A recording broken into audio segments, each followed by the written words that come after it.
મોટા થયા. સમાજ તો ઠેર નો ઠેર છે. કોળી સમાજ તમારી જાણ ખાતર સાહેબ, આ દાખલા તરીકે ચુવાળિયા કોળી, એ લોકો વેલનાથ બાપુને બહુ માને, સ્વાભાવિક છે, ઈષ્ટદેવ જેવા. જુનાગઢના પાદરીયા ગામમાં એનો જન્મ થયો તો. સંત જોધાજી ઝાલા અને સતી અમરબાઈ એના પુત્ર એટલે વેલનાથ બાપુ. હવે ગઢવા ગિરનાર જે છે, ગરવો ગિરનાર, તમે આજે જાઓ, વેલનાથ બાપુની એક દેરી છે, દેરી જીર્ણ શીર્ણ હાલતમાં દેરી, એનો જીર્ણોદ્ધાર નથી થયો. બોલો, એનો જીર્ણોદ્ધાર નથી થયો, અને છતાંય બધા અખિલ ભારતીય કોળી સમાજના નેતા. હવે હું કરી લેવું? અને કોળી સમાજમાં પણ પાછા 17 ફાટા છે. ગેડિયા ને તળપદા ને ચુવાળિયા ને મહાદેવિયા ને ખારવા ને કચ્છના પગી ને વાગડના વાગડિયા ને ભીલ ને, આમાં અનેક પ્રકારના છે સાહેબ. અખિલ ભારતીય એટલે સમૂચા ભારતમાં જે રહેતા હોય ઈ અખિલ ભારતીય ગણાય ને.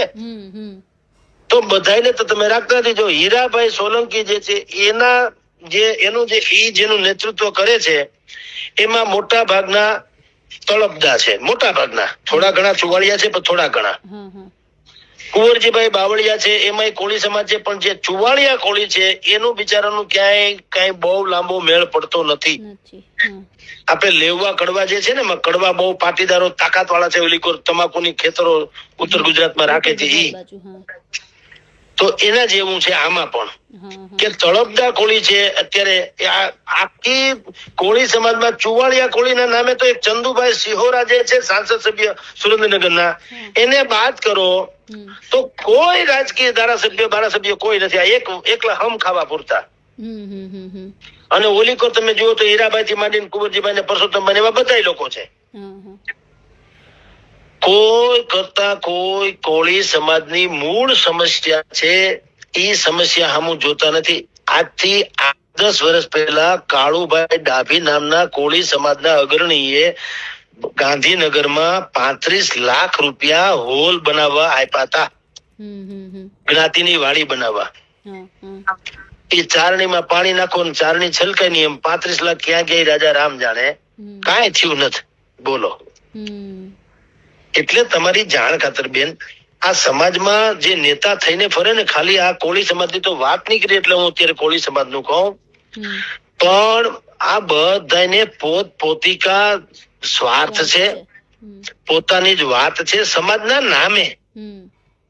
તમને ખબર છે, ઓલા ડોક્ટર પોપ્યુલર મેરઠી નામના એક બહુ મશહૂર વ્યંગકાર છે, ડોક્ટર પોપ્યુલર મેરઠી. હા, એની એક બહુ સુંદર પંક્તિ છે.